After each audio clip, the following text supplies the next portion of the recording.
तो अभी के टाइम फ्री फायर में ऑलमोस्ट सभी प्लेयर का गेम प्ले रिलेटेड कुछ ना कुछ प्रॉब्लम होते ही रहते हैं। लाइक किसी का हेडशॉट रिलेटेड प्रॉब्लम होता है, किसी का एक्यूरेसी रिलेटेड प्रॉब्लम होता है, और या फिर किसी का एक्यूरेसी एंड मूवमेंट दोनों का ही प्रॉब्लम होता है। बट मैं अगर आप लोगों को बोलूं इस वीडियो को पूरा एंड तक देखने के बाद आपका गेम प्ले रिलेटेड हर एक प्रॉब्लम पूरा खत्म हो जाएगा और आप लोग एक बेस्ट मोबाइल प्लेयर बन जाओगे। तो क्या आप लोग मेरे बात को विश्वास करोगे? हाँ सही में, क्योंकि मैं आज की इस वीडियो में आप लोगों के हर एक क्वेश्चन का, हर एक प्रॉब्लम का सॉल्यूशन करने वाला हूँ, जो कि आप लोग रेगुलरली मुझे इंस्टाग्राम एंड डिस्कॉर्ड में भेजते ही रहते हो। तो चलो फिर आज की इस क्रेजी वीडियो को हम लोग स्टार्ट करते हैं। यार के भाई, मेरे गेम प्ले में कभी कभार हेडशॉट लगता है, कभी कभार नहीं लगता। मतलब एक्यूरेसी में इतना प्रॉब्लम हो चुका है, मतलब गर्लफ्रेंड के मूड जैसा हो चुका है। कभी कभार अच्छा रहता है, कभी कभार खराब। तो देखो, अगर आपका एक्यूरेसी में प्रॉब्लम होता है तो इसका मेन 3 रीजन है, आपका एमिंग में, आपका ड्रैग स्पीड में एंड आपका सेंसिटिविटी में। और अगर आप लोग इन तीनों चीजों को बहुत ही अच्छे से सोच के समझ के खेलोगे तो लिटरली आप लोग आपके एक्यूरेसी को काफी हद तक कंट्रोल कर पाओगे। जैसे कि as you can clearly see that इसने यहाँ पे एमिंग में मिस्टेक किया है और इसके साथ साथ इसका ड्रैग स्पीड थोड़ा बहुत सही था, मतलब एवरेज था, बट इसका सेंसिटिविटी में काफी हद तक प्रॉब्लम देखने को मिला है, क्योंकि ये जो ड्रैग कर रहा था मोस्टली इसका एम बॉडी में जाके चिपक रहा था और ये प्रॉब्लम होता है बेसिकली सेंसिटिविटी की वजह से। हाँ तो देखो, मैंने बहुत सारा प्लेयर्स का एक्यूरेसी रिलेटेड प्रॉब्लम देखा है और उन सभी प्लेयर का बस एक ही मिस्टेक कॉमन है, वो है एमिंग में। और अगर आप लोग एम को ही सही से समझ के नहीं खेलोगे तो आप लोग लिटरली कैसे हेडशॉट मारोगे, चाहे आपका सेंसिटिविटी कितना ही ज्यादा परफेक्ट क्यों ना हो जाए। आप लोग अगर एम को सही से समझ के नहीं खेलोगे तो आप लोग लिटरली कभी भी एक बेस्ट प्लेयर नहीं बन पाओगे।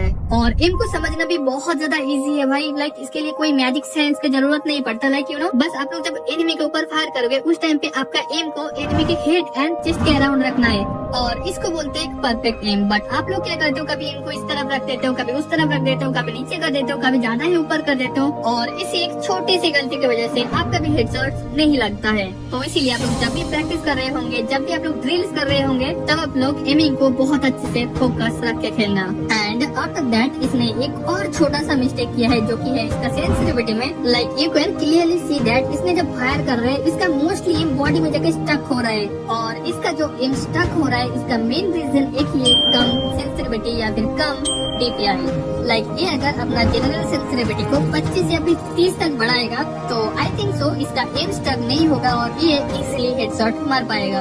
एंड इसके दूसरी तरफ ऐसा भी बहुत सारा प्लेयर रहता है जिसका एम फायर करने के टाइम ज्यादा से ज्यादा ओवर ड्रैग होता है। और लाइक अगर आपका भी ऐसा ही सेम प्रॉब्लम होता है तो इसके लिए आपको सिंपली सेंसिटिविटी को 20 या फिर 25 तक थोड़ा सा कम कर लेना, जिससे आपका एम ज्यादा मूवमेंट नहीं करेगा एंड आप लोग एक वेल स्टेबल सेंसिटिविटी बना पाओगे। तो आई होप गाइस आप लोग इस पॉइंट को बहुत अच्छे से समझ गए होंगे।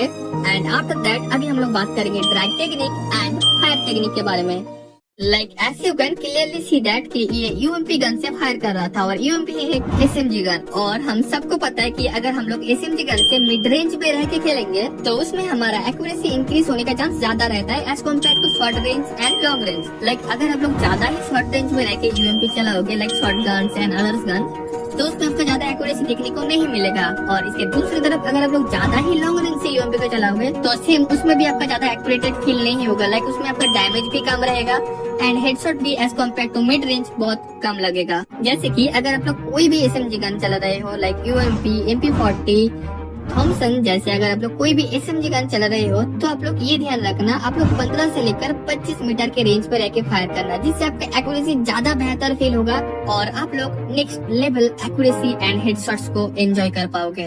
हाँ सही में, अगर आप लोग SMG गन से 15 से लेकर 25 मीटर या फिर 30 मीटर के रेंज को मेंटेन करके एंड इसके साथ साथ एम को स्टेबल करके अगर आप लोग ड्रैग करोगे तो आपका 100% हेडशॉट लगने का चांस रहेगा।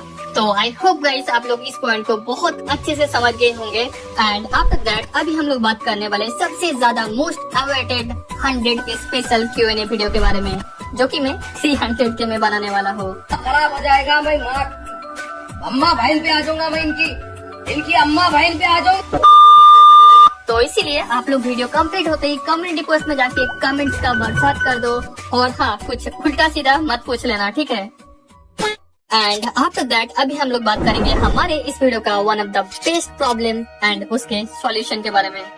यार के भाई, आजकल इतने गेम प्ले स्टाइल्स आ गए कि समझ नहीं आ रहा कौन से टाइप के प्लेयर के अगेंस्ट कौन से स्टाइल से खेलूं। कभी कोई जंप शॉट मार के चला जाता है, कभी कोई रीलोड शॉट मार के चला जाता है। तो मुझे इसके रिगार्डिंग कोई सॉल्यूशन दो ताकि मैं भी बहुत खतरनाक हेडशॉट मार सकता हूँ।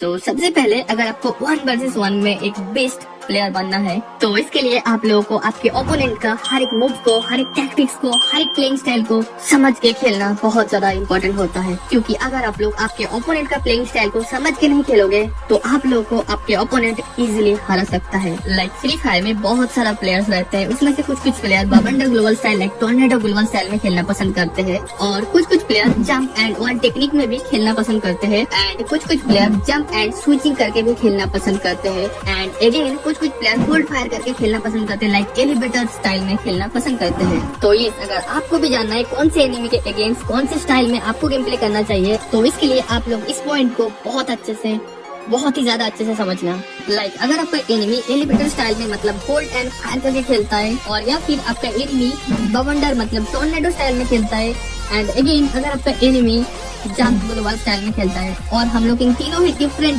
गेम प्ले स्टाइल को एक ही टेक्निक से हम लोग इजीली काउंटर कर सकते हैं और वो है टिपिकल रशिंग टेक्निक। और वो कैसे करेंगे मैं आप लोग को आगे गेम प्ले के अंदर समझा देता हूँ। जैसे कि as you can clearly see that यहाँ पे जो मेरा एनिमी है वो एक्चुअली में ग्लोबल एंड फायर टेक्निक में खेल रहा है लाइक एलिवेटर एवेव और इसको भी हम लोग बहुत ज्यादा इजीली टैकल कर सकते हैं। लाइक आप लोग भी मेरे तरह बैक टू बैक ऐसे ही ग्लोबल को पुट करते हुए रश करते जाना और फाइनली आप लोग जब एनिमी के एकदम क्लोज आ जाओगे उस टाइम पे आप लोगों को सिंपली जिगजैग मूवमेंट करना है। और यहाँ पे मैं आप लोगों को जिगजैग मूवमेंट करने के लिए क्यों बोल रहा हूँ मैं आप लोगों को आगे वीडियो के अंदर समझाता हूँ। लाइक देखो जितने भी सारे प्लेयर होल्ड एंड फायर करके खेलते हैं उन सभी प्लेयर चाहते हैं कि आप लोग पहले जाके कुछ मिस्टेक करो, आप लोग जाके पहले कुछ गलतियां करो एंड उसका फायदा वो लोग उठाए। तो इसलिए इस प्लेइंग स्टाइल को काउंटर करने के लिए एक ही बस one of the best strategy है, आप लोग सिंपली मेरी तरह एक एक करके ग्लोबल को पुट करते हुए रश करते जाना एंड फाइनली आप लोग जब एनिमी के एकदम क्लोज आ जाओगे उस टाइम पे आप लोग सिंपली जिगजैग मूवमेंट करके एनिमी के राइट साइड या फिर लेफ्ट साइड में आ जाना। और इससे क्या होगा, इससे सिंपली एनिमी का एम सही से कनेक्ट नहीं होगा, एनिमी का रिकॉइल हो जाएगा और आपको एनिमी फायर पोजीशन में दिखने को मिलेगा या फिर ग्लोबल लगाते हुए पोजीशन में दिखने को मिलेगा और इसी चीज का फायदा उठा के आप लोग एनिमी को इजीली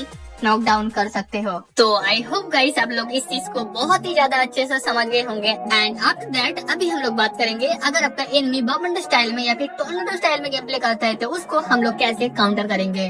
तो देखो इस गेम प्ले स्टाइल को काउंटर करना भी काफी ज्यादा इजी है। हाँ सही में, जैसे कि as you can clearly see that यहाँ पे जो मेरा एनिमी है वो एक्चुअली में बवंडर स्टाइल में गेम प्ले कर रहा है और आपको बवंडर गेम प्ले स्टाइल को काउंटर करने के लिए बस एक ही टिप्स को फॉलो करना है। लाइक देखो जब आपका एनिमी ऐसे ही बवंडर स्टाइल में गेम प्ले कर रहे होंगे एंड उस टाइम पे आप लोग सिंपली एनिमी के लेफ्ट साइड में या फिर राइट साइड में मेरी तरह 2 या फिर 3 जंप करके आगे जाने पर आप लोगों को एनिमी कुछ ऐसे पोजीशन एंड ऐसी पोजीशन में भी देखने को मिलेगा और इस पोजीशन में लिटरली एनिमी को मार पाना बहुत ज्यादा इजी होता है और इसी सेम ट्रिक को फॉलो करके मैं मैकबैक्स एंड एवरी बवंडर प्लेयर के अगेंस्ट बहुत अच्छा परफॉर्म कर लेता हूँ। और हाँ एक और इम्पोर्टेंट चीज जिसको आपको बहुत अच्छे से समझना है, लाइक आप लोग जब भी बवंडर प्लेयर के अगेंस्ट गेम प्ले करोगे तब आप लोगों को फर्स्ट फायर नहीं करना है। लाइक एनिमी अगर आपको थोड़ा सा भी पीक दे रहा है या फिर थोड़ा सा भी आप लोग एनिमी को देख पा रहे हो तो उस टाइम पे आप लोगों को कभी भी फायर नहीं करना है। लाइक उस टाइम पे अगर आप लोग फायर करोगे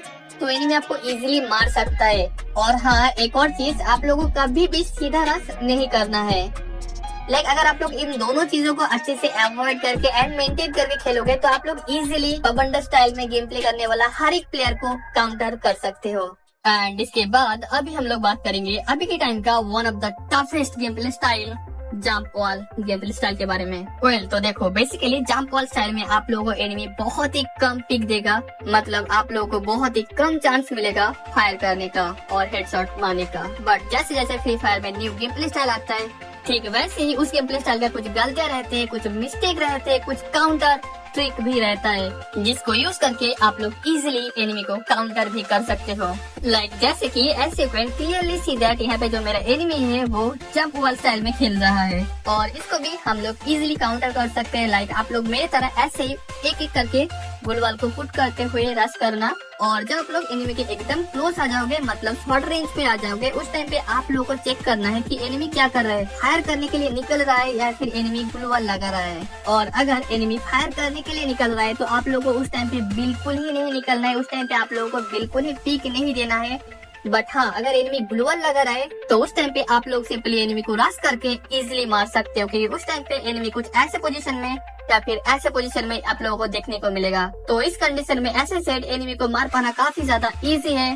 तो यस, आप लोग इजीली हेडशॉट मार पाओगे। तो गाइस, आई होप आप लोग इस पॉइंट को बहुत अच्छे से समझ गए होंगे। और इसके साथ साथ अगर आपको और भी गेम प्ले स्टाइल का काउंटर ट्रिक जानना है तो इसके लिए आप लोग मुझे कमेंट सेक्शन में काउंटर ट्रिक जरूर से कमेंट कर देना, जिससे मैं फ्री फायर के अंदर जितने भी सारे गेम प्ले स्टाइल है, जितने भी सारे गेम प्ले टेक्निक है, उन सभी का एक एक करके और बहुत ही अच्छे से काउंटर ट्रिक मैं आप लोगों को शेयर करूंगा। तो इसीलिए आप लोग कमेंट सेक्शन में काउंटर ट्रिक जरूर से कमेंट कर देना। और आज की इस वीडियो में बस इतना ही था। और अगर आपको मेरे साथ गेम प्ले करना है एंड या फिर मेरे साथ बातें करना है तो मेरा इंस्टाग्राम एंड डिस्कॉर्ड का लिंक डिस्क्रिप्शन में है, जाके मुझे वहाँ फॉलो जरूर कर लेना और मैं आपको वहीं पे मिलूंगा। तब तक के लिए गाइस, बाय।